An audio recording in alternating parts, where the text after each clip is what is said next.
All right, good morning, everybody. This is Good Servant, and with Tom P. And also we have Daz today in the Daz Studio 68. Right? Is that how it goes? In the house, and so I'm excited today because we've been trying to get people on, and every time we get close to having somebody on, right, at the last minute something happens or whatever. But I'm just really grateful to have you on, man. And you're Great to probably be here, Steve.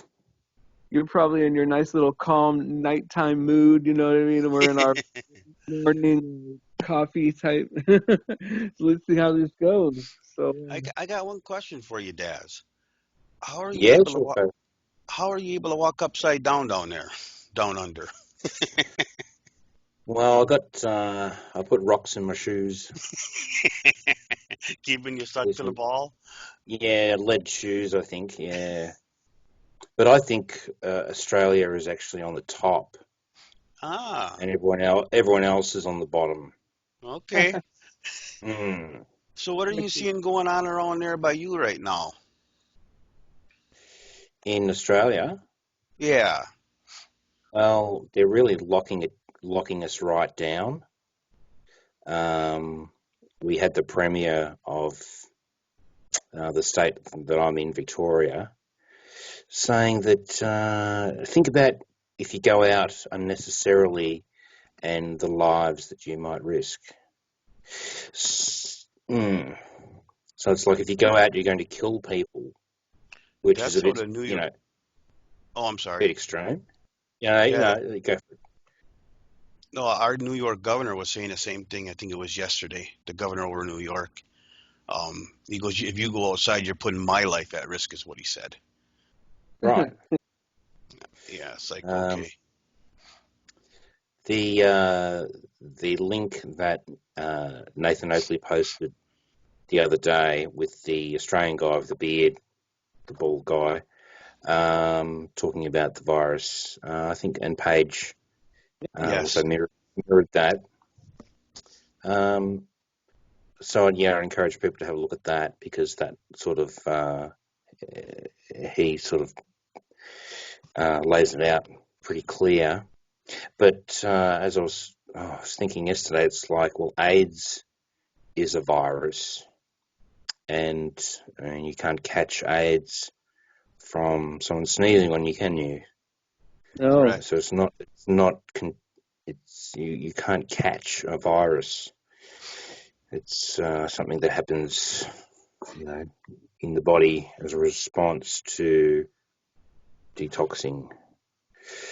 Um, What's crazy to me is that there could be something that is obvious, right? Like even if you take everything for face value, right, and say, okay, well, this is a real virus, it's really killing people, and this is the rate that it's killing people, and they give you the numbers, right, which barely matches the flu, right? And it's really like worldwide, it's like a pinprick. I don't want anybody to die, and I take everything serious, right? As far as somebody's life is concerned, but it's a pinprick compared to our, our overall population. And what I don't understand is even though we have those numbers coming in, and that people still don't see that this is like the reaction is not, it doesn't match what's really happening, and people are not realizing that. And it's scary to me that people are just walking through like asleep, you know and accepting what's going on. It's crazy to me because even if you take what they're saying, it still doesn't match up. So true. And then there not doesn't only seem to that, be go ahead, much sir. resistance to it. Yeah, yeah. It's just it's insanity because if you look at how hard it is to obtain freedom and liberty, and like I always say, it's not like you can have a war in 1776 and then you just inherit that freedom for the rest, for you just get it forever, it's something you're always tested it, at having. And as soon as you start giving that away, giving away your freedom, right? Especially out of fear of being sick from the flu. I mean, what's going on? Like, like, we have to be coming close to. We have to be coming close to the end time. Like, what is your spiritual uh like like what is your religious and spiritual views right now, Daz? I'm a Christian. I've been born again for about 19 years. Amen. Yeah, amen. I'm pretty fundamental. I definitely now take Genesis as literal. Hmm. Um, I also take the Ten Commandments as literal, and that we Christians are obliged to keep the seventh day Sabbath, um, uh, which is controversial. I mean, I've got into a lot of arguments with other Christians about that topic, but yeah, it's definitely nowhere in the Bible where it says to worship on Sunday over Saturday. And Right. since I've been keeping the Sabbath day, it's been, I feel like I've been blessed from that. Absolutely. Uh, mm. And without getting too much into the Torah, I know there is a lot of Christians who, at the moment, who are getting so much they're getting too much into the Torah, and getting into the dietary laws and yeah, all these festivals and all that sort of stuff, and it's kind of like, well, you know, that stuff isn't required anymore. And you're taking away what Christ did on the cross if you do that. I think it's That's one Mm, thing to observe and understand the feast because I think events will unfold on feast days maybe, but I'm not sure. But I wouldn't hold my breath to it. But yeah, if you mm, want to live by the law, then you better go back to the Old Testament and do things and undo what Christ did when he said he fulfilled the law. I mean, that's because he died on mm. that cross, shed that blood on that cross, and rose from the dead. That fulfilled it. yeah, There's but your blood sacrifice. also, Tom, like when I look at it, as far as like obtaining salvation, right? Um, it's all about what Christ did on the cross, right? But Absolutely. if you wanna add in something to show love to the Creator, right? If you wanna worship on Saturday, or if you wanna add a feast, or if you wanna follow the law, I mean that's on you. But as soon as you start making that a requirement for salvation, you're missing the point. That's where I'm at, with it. I agree. I agree. Yeah, I agree there. It's because it's a personal relationship we have with Jesus. It's not a religious, Right. like everyone has to worship and believe exactly the same thing. We all have our own personal relationship, and some uh, parts of the relationship are different in each person. Yeah. So it's all unique. We all have a unique relationship with Jesus. We're not all what what might be acceptable for one person in the relationship may not be acceptable for another. I think that's a good way to Uh, say that. You know? hmm, And that's why we're all given different gifts because we can all be used in different ways. Everyone's not going to have all the same talents or intelligence or all the same gifts, but they're all to be used differently to edify the church, which is the Christian born again believers make up the church. hmm, yeah, So which when is did you come sorry. to flat? When did you wake up to flat Earth, Dad? I was in 2015. Oh, right. You're one of the original people then. Yeah, with most people. Eric Dubay. So yeah, so I just I already look at alternative news, conspiracies.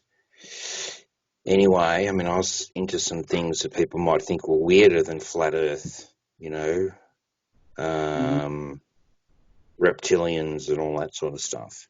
Okay. Uh, um, so when I saw, flat Earth videos, I was like, what is this? And after a while, I thought, well, I'll have a look, see what they're on about, and it's pretty much instant. I didn't. You hear people going, "Oh, I really wrestled with it for months or even years," Mhm. like Math Powerland Yeah. says that he struggled with it for years. Hmm. But for me, Well, it was pretty instant. I was just like, I, okay, I I no think tell for you, worries. me, go ahead, Tom. I was just gonna say I struggled more. I accepted flat Earth in a day, but it took me a couple weeks to accept that there was no space and space station and shuttles and all that. You know, ain't that Yeah, great? I just couldn't fathom there wasn't satellites in space. And really, once I dug into it, it really it came very fairly quick. A couple weeks of Mhm. just really hardcore studying and searching, looking at information that was out there, and then starting to see the hoax, and then it's just like everything opens up to you then. Yeah, it I does. think Yeah, that I was a big. Sorry, Steve, go ahead. I think that right at the beginning, I kind of got it because I felt how genuine people were talking about Earth, right? And then seeing the fakery that NASA did. And then I was watching a lot of the debunking videos, and I snapped back because of the math. The moon is this far from the sun, and all that, and this can't. The false dichotomy. They said this is the flat Earth model, and this is the globe Earth model, and it can't work. And then I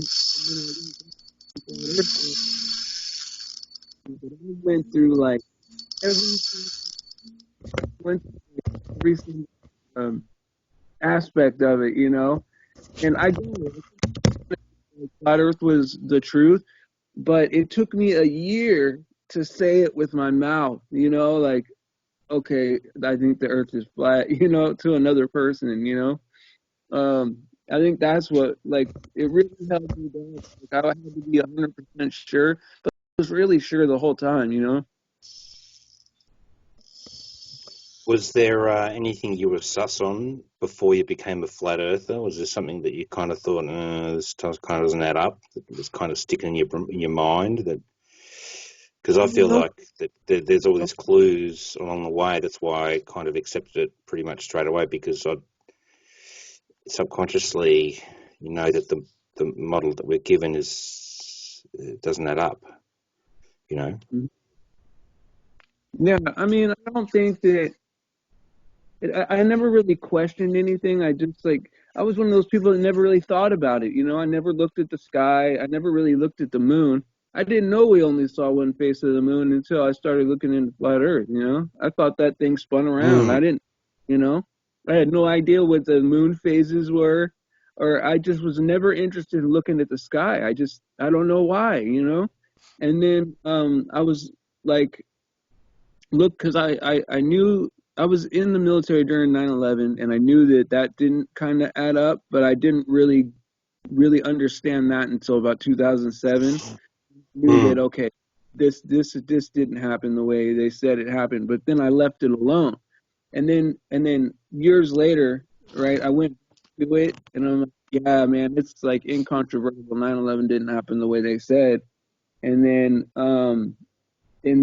I was like, I need to get into something else. And I was looking at the moon stuff, but Earth kept popping up. I'm like, oh man, I don't want to see that. I just want to see the moon stuff. And then, and then Jeranism was so good at pointing out that NASA stuff, right? And I was like, I was more interested in the moon, not the moon missions not being real. I never in a million years would have thought that we're not on a ball flying through space. And now to think of that is ridiculous. You know what I mean? Like the thought of that is goofy. And nothing can You- bring you back. Nothing will take you away. Once you see the light, you cannot go back to that spinning ball. There is just, you can't. I can't even picture a dinosaur, man. Yeah, that's why sort of like these ex flat right? bonds around. They're just dodgy as. You know what I mean? Right. I mean, it seems like most of them that when they flip flop, it's because they're trying to get their channel to grow and just have controversy. You know. Yeah. Yeah, or maybe they were flat earthers and like their mum saw their video or their girlfriend or their wife and said, look, you got to Oh, stop this nonsense. You got to go on and tell the world that you're not a flat earther or else we're done or else you're fired or else yep. the family's going to disown you or something like that. Kind of feel like it's a bit of that maybe sometime Well, you with some figured it of these happened to Brian guys. Mullins. That Brian Mullins, I mean, he just disappeared, Yeah. man. That was that's a shame because that guy was really good engineering wise. Hmm. You can still find his videos. They're still around. Yep, yep. Hmm. But he's not on. You know, he took his channel down and just you stop hearing from him because I can't remember who it is, but there's someone that's on Nathan Oakley's all the time.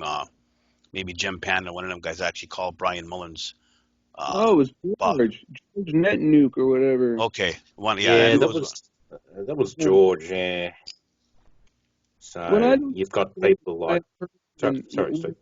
would want to get involved in somebody's life, and be a weasel like that over something like, look, the guy doesn't believe that the Earth is a ball, and this guy freaks out, man.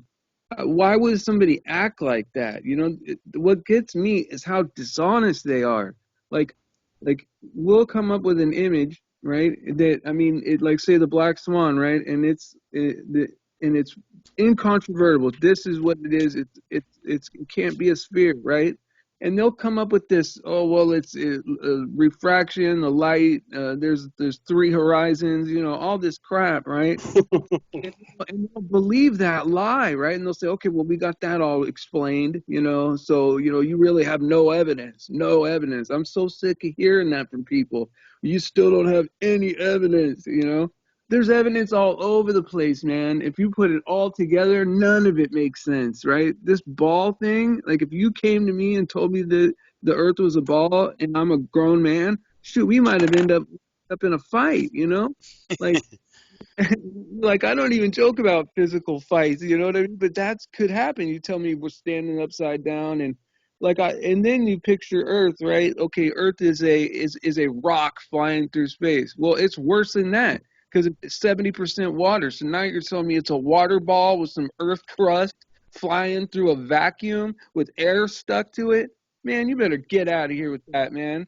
And then you want to tell the kids that, and that there's no God? Oh my God, how evil the world is, you know? Mm.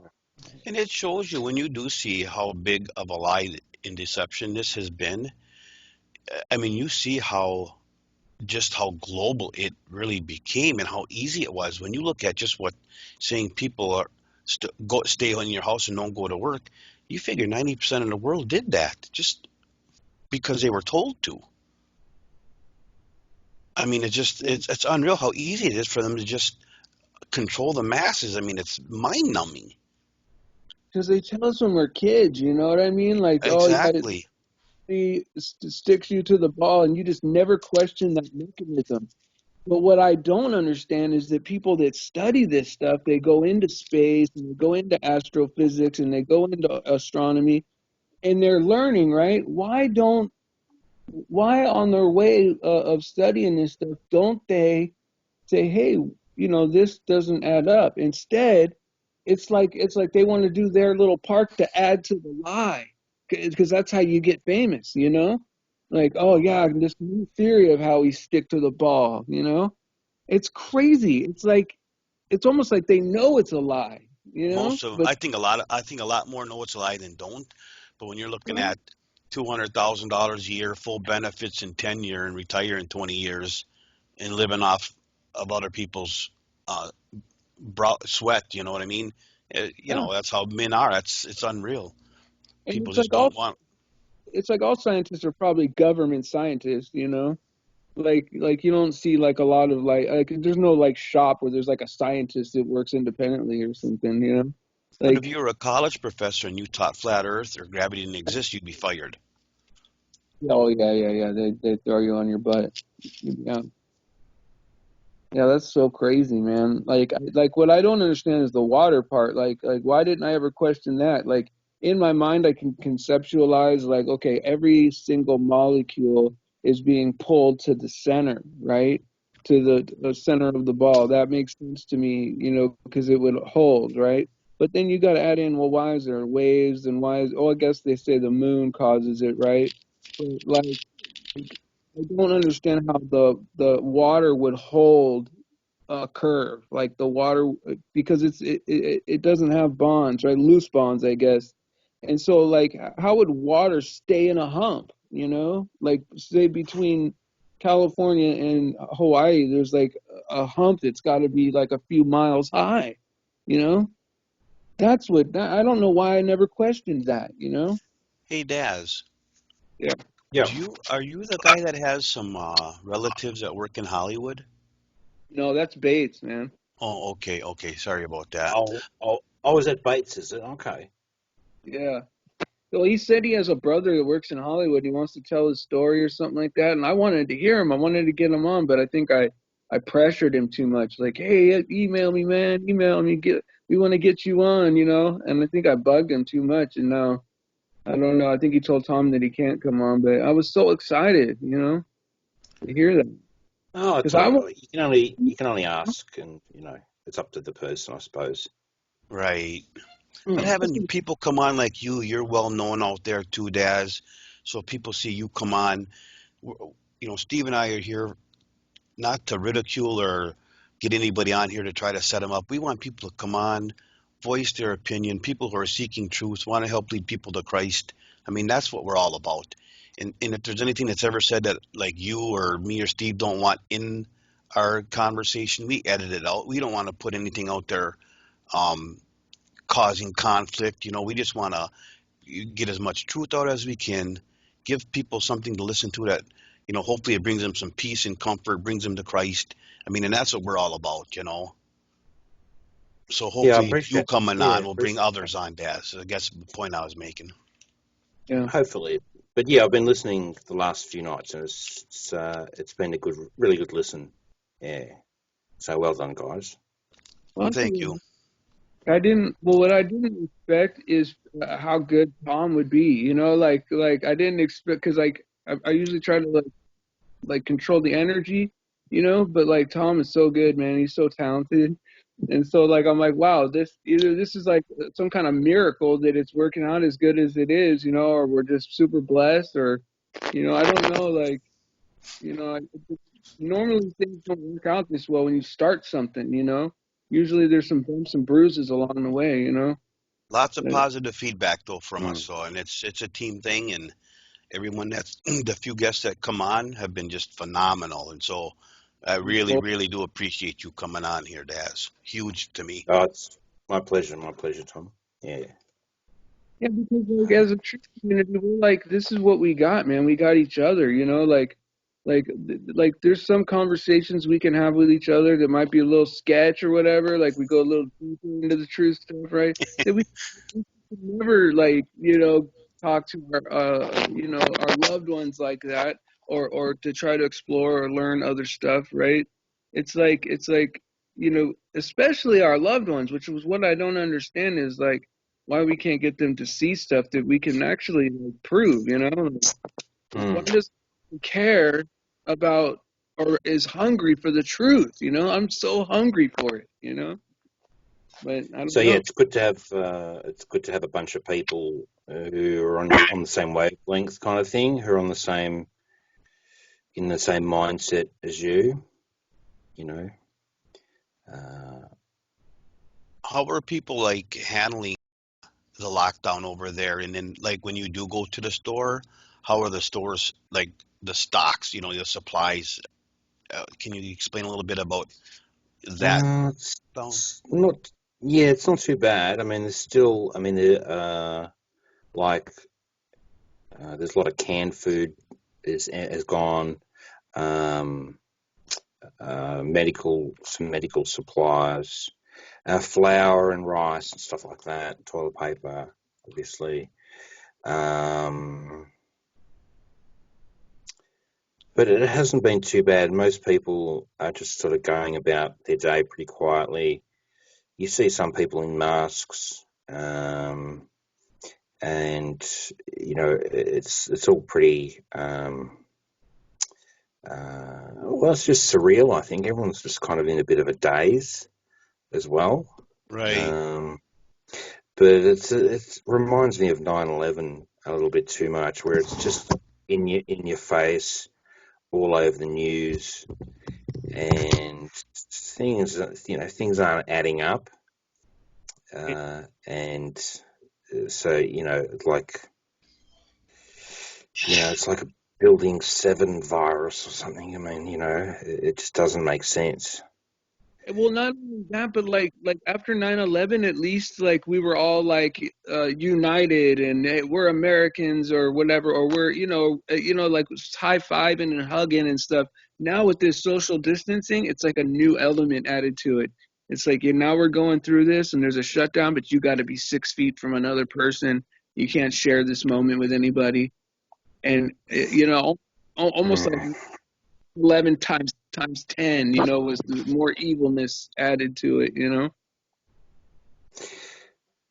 Yeah, I'm kind of. I mean, I hope I'm wrong, of course, but we might be, in 6 months, sort of going. Remember when it was just, we just had the coronavirus to worry about. Right. You know what I mean? This could be the first layer of things, that seems to be the theme when you look into the end times, is that it's layers of calamity on top of one another. Exactly. So yeah, this kind of this just could be the first layer of a number of other events that are just going to stack up. Um, Like as I've but been all we like listening to different pastors and stuff like that and different teachers and stuff, if you're a pre-trib rapture person, right, then the next thing is really our departure. And if you're not a pre-trib rapture person, this is the start of the end times, right? This, Well, and yeah, yeah. No, the pre-tribbers are, well, I don't know. weird, The really compelling stuff on both sides so I can get while someone would have either opinion or I mean I'm more of a pre-tribber but like I can see where I can see where if you don't divide the Bible, if you're not a dispensationalist, then you would just say okay, there's one rapture, it's mid-trib, you know but if you divide the Bible into like speaking to different people during different time periods, right? If you split it up, then there's two, you know. But either way, you know, we're living that story. Like this is happening right along Revelation, and it's just amazing to me how accurate it's getting. It's almost like we're in a book. I was thinking to myself today that prophecy doesn't doesn't stay prophecy forever. There's got to be a time where it it's going to unfold. You know, That's right. so It's fulfilled. Yep. prophecies come and go. They don't just stay prophecies forever. There will just come a day where it's just going to unfold, and and prophecy becomes history or whatever. Yep. Right. Yep. Mm. You know So the it's almost like people saying, "Well, nah, it's not. It's too soon," or something, or uh, a lot of disinformation around. That's for sure. Yes, absolutely. But you know what's encouraging to me though, like when all this prophecy is starting to unfold and it's starting to look a little bit grim. I like to watch videos where like they go back to like Sodom and Gomorrah and they show you, oh, look at all of the sulfur, the pure sulfur that's here. You know, all Mm. all the stuff that has taken place. that like, hey, this is a proven thing that has happened in history, and we're at this, and here's evidence for it. Go, wow, that happened. That's in the book, and it happened, And I say the book, and I'm referring to the Bible. To me, Mm, that's the only book that matters. But it's like I start getting encouraged that, yeah, okay, so yeah, some things are gonna be tough, right? Tough to the point where we have to make a decision probably for our life if it comes down to it. But but really the best overall thing that can be true for us is true. And we mm, do get to a place like a paradise. That God said the place that He has prepared for us, He doesn't even have the words to describe it.